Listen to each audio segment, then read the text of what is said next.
Hello everyone. RRB ALP और technician के लिए आज का ही हमारा 13वां सेट है और इसके अलावा ये video RRB NTPC group D और आरपीएफ सभी के लिए महत्वपूर्ण है। तो चलिए शुरू करते हैं आज के इस वीडियो को। आज का पहला सवाल है, हृदय तथा उसकी बीमारी के अध्ययन को क्या कहते हैं? आंसर है कार्डियोलॉजी। निम्न में से कौन सी गैस ओजोन परत के ह्रास के लिए उत्तरदायी है? ये क्लोरोफ्लोरोकार्बन है या इसे सीएफसी भी बोलते हैं। भारतीय खिलाड़ी लिएंडर पेस किस खेल से संबंधित हैं? आंसर है टेनिस से। भारत की पहली रेलवे लाइन वर्ष 1853 में मुंबई से तक बिछाई गई थी। यह खालिस्तान में वो स्थान बताना है जहाँ तक बिछाई गई थी। तो इसका राइट आंसर है थर्ड है ऑप्शन नंबर सी। भारत की पहली रेलगाड़ी 1853 में मुंबई से थाणे के बीच चली थी और लॉर्ड डलहौजी के समय चलाई गई थी। और लॉर्ड डलहौजी को भारत में रेलवे का जनक भी कहा जाता है। निषेचित अंडा युग्मज किसमें समाविष्ट हो जाता है? आंसर होगा गर्भाशय में। निम्न में से कौन सा बंदरगाह भारत के पश्चिमी तट पर स्थित है? तो देखिए, जो पारादीप है वो उड़ीसा में स्थित है और एन्नोर तमिलनाडु में, हल्दिया पश्चिम बंगाल में, तो कोचीन है ये केरल में स्थित है। तो इसका राइट आंसर होगा कोचीन। निम्न में से उत्तर प्रदेश के इंडो फारसी शैली का नाम बताइए। तो ये कथक शैली है। ओजोन परत की मोटाई मापने वाली इकाई है डॉप्सन में मापते हैं। ऑप्शन नंबर ए सही होगा। जब तक किसी पिंड पर असंतुलित बल लागू किया जाता है तब तक इसकी या खालिस्तान में बताना है में निरंतर परिवर्तन होता रहता है। तो खालिस्तान में आएगा चाल में निरंतर परिवर्तन होता रहता है। ऑप्शन नंबर सी सही होगा, चाल। भारत में वीवीपैट का पहली बार इस्तेमाल किस राज्य में हुआ था? नागालैंड में इसका पहली बार इस्तेमाल किया गया। देश में वीवीपैट मशीन की शुरुआत कब हुई थी? आंसर होगा 2013 में। तो 2013 में नागालैंड विधानसभा में इसका पहली बार इस्तेमाल किया गया था। वीवीपैट यानी voter verifiable paper audit trail machine EVM की बैलेट यूनिट से जुड़ी होती है। वोट डालने के ठीक बाद इस मशीन से कागज़ की पर्ची प्रिंट होती है और इस पर्ची के जरिए हम अपने वोट को वेरीफाई कर सकते हैं। पर्ची पर हमने जिस उम्मीदवार को वोट दिया है उसका नाम, क्रमांक संख्या और चुनाव चिन्ह छपा होता है। भारत का राष्ट्रीय चिन्ह क्या है? इसका आंसर है अशोक स्तंभ। जो अशोक स्तंभ का शीर्ष भाग है वो है भारत का राष्ट्रीय प्रतीक। असल में भारत का जो राष्ट्रीय प्रतीक है वो अशोक स्तंभ का शीर्ष भाग है और मूल स्तंभ के शीर्ष पर 4 भारतीय शेर एक दूसरे से पीठ सटाए खड़े हुए हैं और जिसे सिंह चतुर्मुख कहते हैं। सिंह चतुर्मुख के आधार के बीच में अशोक चक्र है जो राष्ट्रीय ध्वज के बीच में दिखाई देता है। ये वाला अशोक चक्र है। ये जो जनगणना 2011 के अनुसार भारत में महिला साक्षरता दर सबसे कम किस राज्य में है? तो बिहार में ही महिला साक्षरता दर सबसे कम। 2011 की जनगणना के अनुसार केरल में कुल साक्षरता दर और महिला साक्षरता दर सबसे अधिक है, जबकि लक्षद्वीप में पुरुष साक्षरता दर सबसे अधिक है और केरल में सबसे अधिक महिला साक्षरता दर 92.07% है और बिहार में सबसे कम महिला साक्षरता दर 51.50% है। निम्न में से कौन सा तत्व रासायनिक प्रतीक लैटिन से लिया गया है? इसका आंसर होगा आयरन। आयरन यानी लोहा। अरावली पर्वत श्रेणी की सबसे ऊंची चोटी कौन सी है? तो इसका आंसर है गुरु शिखर। राजस्थान के माउंट आबू में 5 या 650 फीट, तो ये फीट में है, 5 या 600 फीट और मीटर में 1722 मीटर है। पर अरावली रेंज की सबसे ऊंची चोटी गुरु शिखर है। अरावली पर्वत किस राज्य से होकर गुजरता है? गुजरात, राजस्थान, हरियाणा, इन तीनों राज्यों से होकर गुजरता है। राइट आंसर होगा ऑप्शन नंबर डी, उपयुक्त सभी। अरावली पहाड़ियाँ भारत की सबसे प्राचीन पर्वत श्रृंखला हैं। यह गुजरात, राजस्थान, हरियाणा और दिल्ली से होकर गुजरती हैं। सरकार को सलाह देने के लिए नीति आयोग नामक एक यह खालिस्तान में बताना है की स्थापना की गई थी। तो इसका जो एसएससी जीडी में पूछा गया सवाल था ये।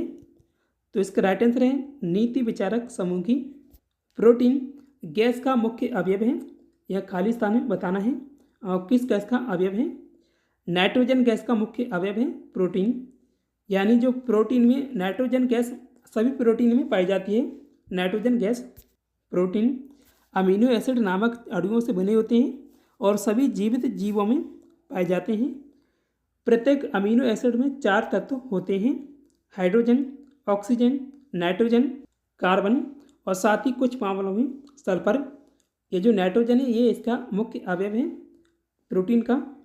मनुष्य के हृदय को एक बार धड़कने में कितना समय लगता है?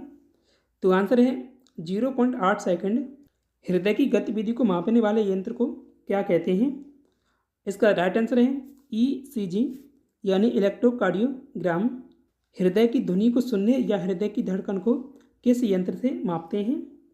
स्टेथोस्कोप के द्वारा मापा जाता है। यह है स्टेथोस्कोप। भय या क्रोध के दौरान हृदय की गति बढ़ाने वाला हार्मोन है।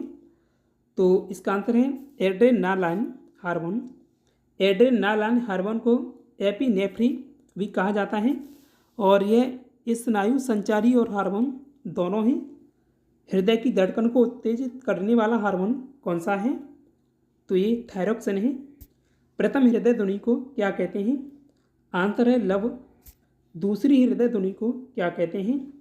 तो दूसरी को हृदय ध्वनि को डब कहा जाता है और पहली को लब। तो इसका राइट आंसर है डब।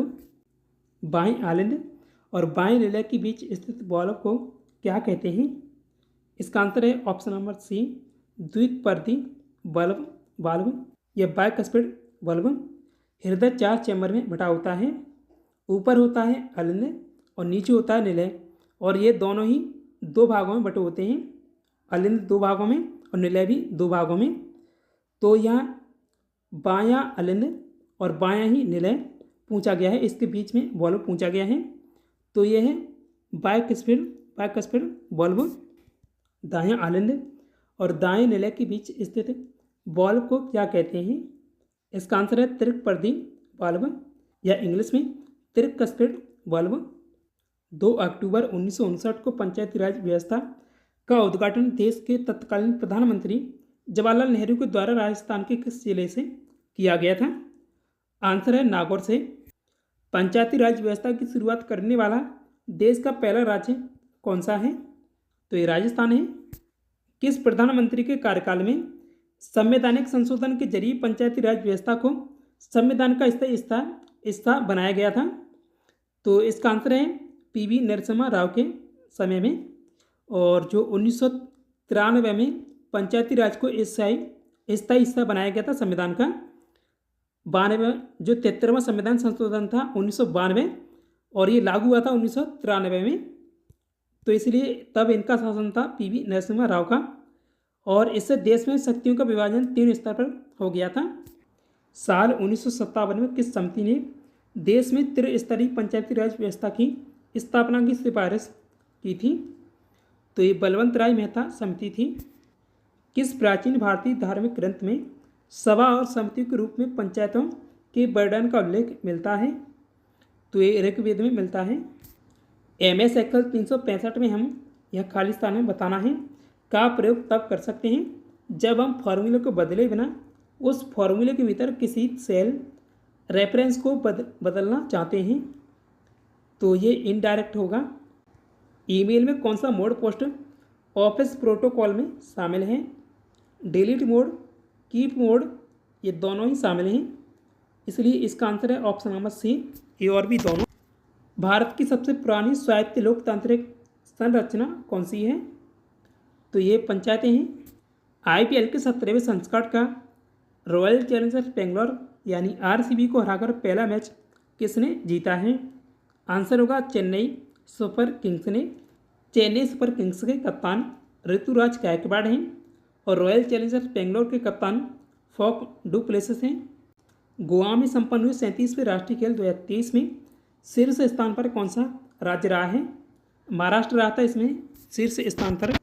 37वें राष्ट्रीय खेल 2023 का शुभंकर क्या था? मोगा इसका शुभंकर था। 37वें राष्ट्रीय खेल 2023 इसकी मेजबानी की थी गोवा ने, उद्घाटन PM मोदी ने किया था। शुभंकर मोगा और शीर्ष स्थान पर महाराष्ट्र रहा था। 80 स्वर्ण, 69 रजत पदक और 79 कांस्य पदक सहित महाराष्ट्र ने कुल 228 पदक जीते थे। दूसरे स्थान पर सर्वश्रेष्ठ रहा था। और नेशनल गेम्स की शुरुआत 1924 में तत्कालीन भारत के लाहौर में की गई थी, वहाँ से इसकी शुरुआत हुई थी। का अर्थ है इंटरनेट पर अपने कंप्यूटर से डेटा या फाइल प्रेषित करता है। अपलोडिंग का अर्थ है इंटरनेट पर अपने कंप्यूटर से डेटा या फाइल प्रेषित करता है। तो आंसर ऑप्शन नंबर ए है अपलोडिंग। निम्न में से किस प्रकार के हैकर्स हैं जिन्हें क्रैकर के रूप में भी जाना जाता है?